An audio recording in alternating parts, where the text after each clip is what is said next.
আচ্ছা, সিম্পল একটা কাজ শিখবো আজকে, খুবই সিম্পল। সেটা হচ্ছে যে ব্রাশ টুল দিয়ে আমরা যদি কিছু আঁকাই সেটাকে স্মুথ করব কিভাবে।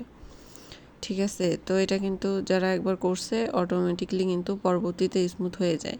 আর যাদের সেটিং নাই স্মুথ করা, তখন কিন্তু হয় না। তো স্মুথ করার জন্য আমাকে কি করতে হবে, প্রথমে ব্রাশ টুল নিয়ে এরকম একটা আঁকাই নিব, নেওয়ার পর সিলেক্ট করে অবজেক্ট থেকে পাতে যাব, পাত থেকে কিন্তু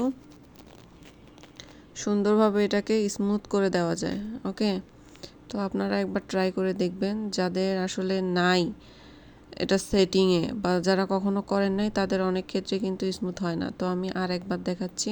এটা হচ্ছে আমি এমনিতে একটা ফেস আঁকে নিচ্ছি, এটা কিন্তু অটোমেটিকলি স্মুথ হয়ে গেল। তো সিলেক্ট করে অবজেক্ট যাব, অবজেক্ট থেকে পাত, পাত থেকে সিম্পলিফায়ে যাব, যাওয়ার পর থেকে এটা বাড়াই দিব, দিলে কিন্তু আমাদের কাজগুলো সুন্দরভাবে স্মুথলি হয়ে যাবে।